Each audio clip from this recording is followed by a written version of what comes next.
Toastmaster, fellow Toastmasters, and welcome guests. How many of you have been using an online networking website? Just raise your hands. How many of you are totally hooked onto it? Say logging in at least once a day? Well, with the application on my iPhone now, at least I am. But it's not only me. There are 65 million users worldwide who are currently accessing one such application, Facebook, on their mobile devices. You will be amazed.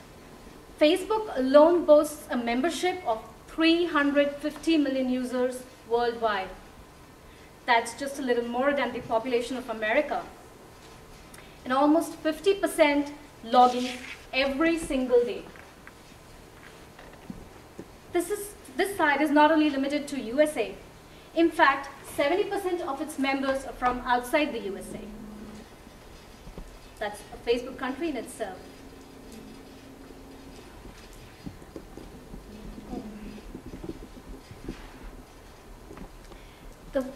Facebook has not only made zillions of connections, but has also inspired a screenplay. A movie called The Social Network is due to release by end of this year. Although Facebook is one of the biggest social networks, there are many globe-trotting sites like MySpace, which concentrates on music and entertainment, LinkedIn, which is a professional service network, and there is an important fact to that. Recently, it added its latest 1 million additional members in a span of only 11 days. Recession has its effects everywhere. These are some websites that are ranked amongst the highest networking websites based on the number of monthly web visits. This also includes Orkut, which is a Google-owned service and heavily popular in India and Brazil. Apart from these common websites, there are some dedicated websites like Shelfari, which is designed for book lovers. I recently became a member of Shelfari, and I think it's a great way to share your views about the books that you have read and to learn about those that you would want to read.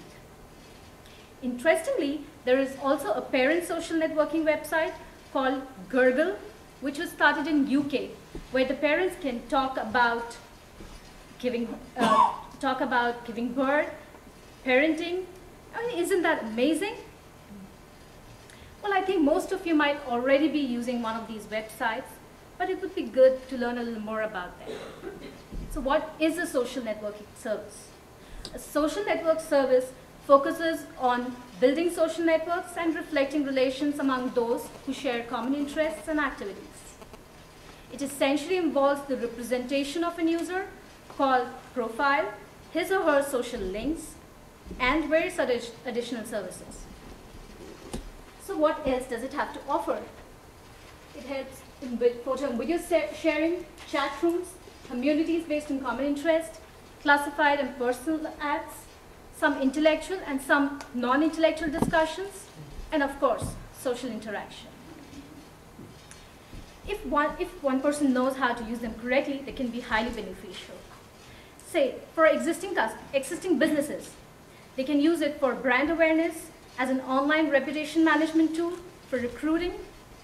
For example, Dell made hefty $6.5 million in sales on Twitter by interacting with customers online and solving their grievances. Even for new businesses, the entrepreneurs engaged in small-scale industries and startup companies can use this medium to interact with the otherwise fragmented industries and, in fact, interact with a larger audience. For improving your social life, you can connect with old friends and make some new friends. I recently shared my New Year pictures with my family and friends abroad. And by the way, did you also know that we have an Austin Toastmasters Club community on Facebook? And that's been created by Susan Bowman. But today I'm going to go home and post the links of these interesting articles I read about social networking websites, and I'm sure it will be a good read for you all. We must not forget that these websites are free to join and easy to use. And most importantly, they have a detailed set of privacy controls which allows the user to decide what others can and cannot see. But nonetheless, they have some concerns too, like private information posted may get into wrong hands. Please do not post personal information like your addresses, phone numbers, and credit card numbers. And do not post any information which might be embarrassing to you in a potential employment situation.